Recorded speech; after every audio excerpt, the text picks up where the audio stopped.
Life had been frantic in the 2 years after I left Manchester United. My challenge was to rebuild Middlesbrough and take them back to the Premiership.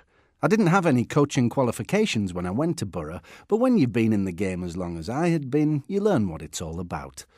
Borough weren't exactly a glamour club at the time. They'd had a modest season in the First Division and were struggling to get decent gates. Even so, it was a bit of a culture shock when I arrived. On my first day with the players, John Hendry was going round the lads asking for money. I asked, "What's that for?" He said, "Tea and biscuits before training."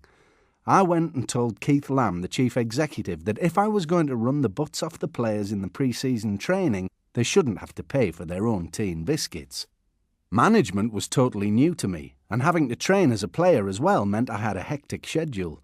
I played most of the matches in that first season, but I didn't find it hard combining management with playing, mainly because the players were so good to work with. Although Borough had finished the previous season mid-table, I knew they had the basis of a decent team. The area I felt I had to improve straight away was the defence. The chairman, Steve Gibson, gave me the promised £2 million to spend on players, and we began recruiting as soon as we could. My first signing cost nothing. Clayton Blackmore came from United on a free transfer. I paid £1 million for Neil Cox and £750,000 for Nigel Pearson, two good, strong, dependable defenders. Nigel became my skipper. We won our first 4 games on the bounce and were unbeaten in 7. The place came alive, and confidence grew from that first run of results. I brought in a German striker, Uwe Fuchs, who scored some important goals for us. And as we were top of the table, the chairman said I could bring in somebody else for a final push. So we bought Jan Arge Fjørtoft from Swindon for £1.3 million. He gave us that extra edge to finish the job, scoring some vital goals in the last few matches.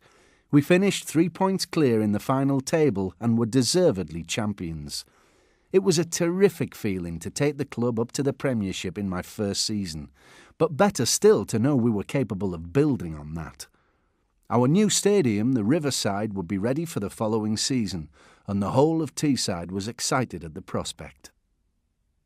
Middlesbrough's new home was a 30,000-seater, state-of-the-art stadium, and we had no trouble filling it.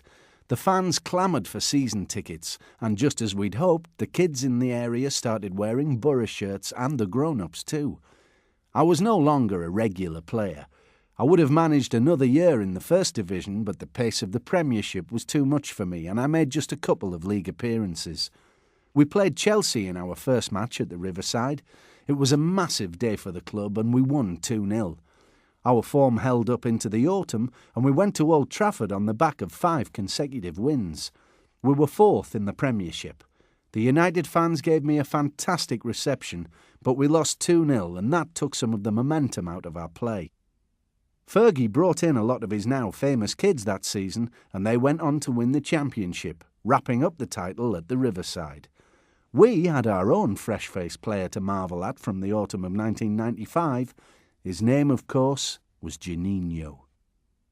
He'd played for Brazil in the Umbro International Trophy, a tournament staged that summer in England. An agent told me there could be a chance of buying Juninho from his club Sao Paulo, so Keith Lamb and I went out to Brazil.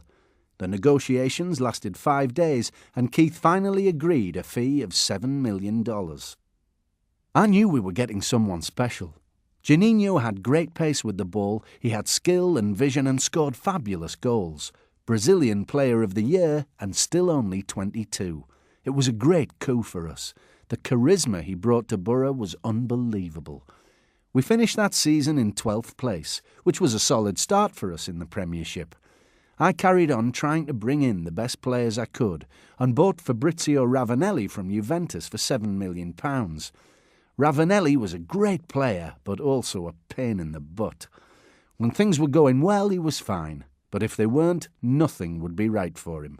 He scored 31 goals for us in the 1996-97 season, but he was the only one who didn't really hit it off with the other lads.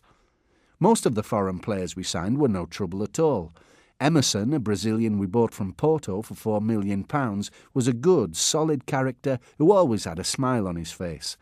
Some people suggested I was taking jobs from British players by buying from abroad, but I couldn't get the best British players. They wanted to go to Manchester United, Liverpool or Arsenal.